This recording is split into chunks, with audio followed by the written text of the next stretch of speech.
सत्संगत जी, प्यार से कहना धन अंगार जी। इस परमात्मा के लिए अपने मन के उद्गार की ये जो जिंदगी बख्शी है, ये एक बहुत ही खूबसूरत एक अवसर हर इंसान के लिए कि अपनी असली पहचान कर सके।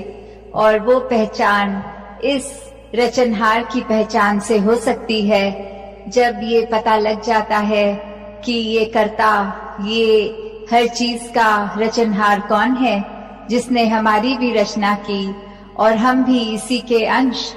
तो कैसे अपने जीवन को हम भक्तिमय बना सकते हैं जब ये पहचान हो जाती है, और कैसे हर कोई फिर अपने जीवन का एक असली मकसद को प्राप्त कर लेता है।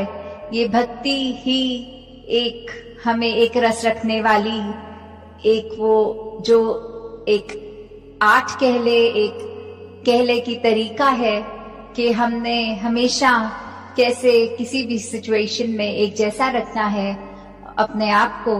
और कैसे आज सत्संग के दौरान भी महापुरुष बात समझा रहे थे कि अगर हम खुश के अवसर में भी है, खुशी चल रही है जीवन में, तो काफी बार वो एक ऐसी फीलिंग देता है कि अब यही है और इसी ने ही लाइफ लॉन्ग ऐसे ही कंटिन्यू होना है। और उस कंफर्ट में हमें, एक खुशी में हमें बहुत ऐसा महसूस हो जाता है कि अब फाइनली सब कुछ ठीक हुआ है, अब हमने ऐसे ही रहना है। और फिर हमारे मन की जो बेचैनी है वो करने वाला कोई और है कि हम खुद ही हैं।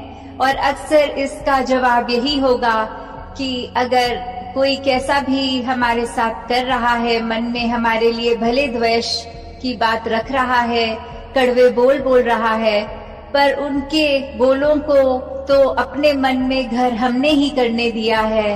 एक हम ही रिस्पॉन्सिबल हैं उस पेन के, कि वो इंसान के तो सिर्फ शब्द हैं जो वो अपने मुंह से बोल रहे हैं। तो एक ये डिसीजन, एक चॉइस कि कैसे उन शब्दों को अपने दिमाग पे हमने हावी होने दिया, अपने मन में उस तरह बसा लिया कि फिर अपना मन इतना तंग कर लिया कि सिर्फ हर समय परेशान हो बैठे, हर समय आंसू।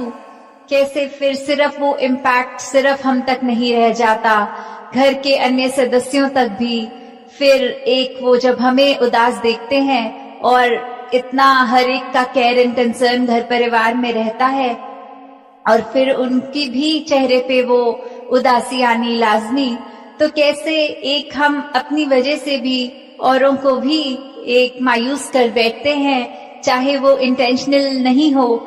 सिर्फ हम अपने ही इमोशंस में इतने सेल्फ कंज्यूम्ड हो जाते हैं कि अपने आप से उभर के औरों के लिए उस समय जीना भूल जाते हैं।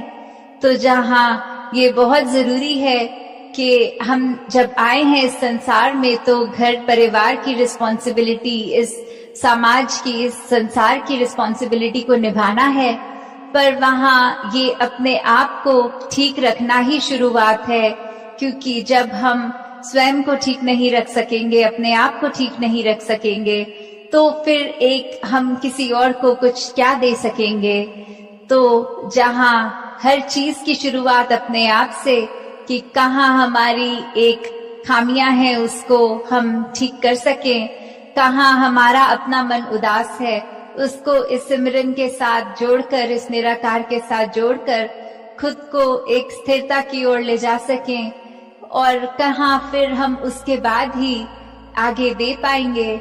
जैसे अक्सर अगर कोई देखे तो एक घड़ा है या कोई भी ऐसा बर्तन जिसमें पानी है, उसमें से हम तब तक ही पानी निकाल के आगे किसी और को ग्लास में डाल के पिला सकेंगे जब तक उस बर्तन में पानी है।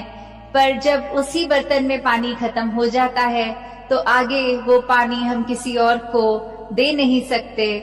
तो कैसे हमने हर समय अपने मन को इतना कंटेंटेड रखना है, इतना भरपूर रखना है कि ये हर समय, ये 24 घंटे इस निराकार ने जो कृपा करी है उसको हम एक खुशी से अपने अंदर बसा लें। और जितने फिर हम आनंद में होंगे, उतना ही आनंद हर कोई हमारे साथ ये ले सकता है, हमसे ले सकता है, we are able to give. तो दातार हर एक पे कृपा करे कि जहाँ सेवा सुमिरन सत्संग के माध्यम से इस निराकार के साथ हम हमेशा जुड़े रहें, वहीं हमारे मन भी हमेशा इस प्यार से भरपूर रहें जो हम आगे प्यार हर एक तक दें, और वही प्यार फिर वापस भी हमें मिलेगा। तो हमें इसलिए प्यार नहीं सिर्फ करना क्योंकि हमें वो वापस मिले, एक ये लेना देना तो ये प्यार नहीं है। कैसे सिर्फ देने से ही जो एक सैटिस्फैक्शन खुद को भी आती है, एक स्वयं अपना चेहरा खिल जाता है, एक अच्छा लगता है, वो प्यार हमने बेगर्ज होकर हर एक को देना है। सत्संगत जी, ध्यान निरंकार जी। बोलिए सतगुरु माता सुदीक्षा सविंदर हरदेव जी महाराज की जय।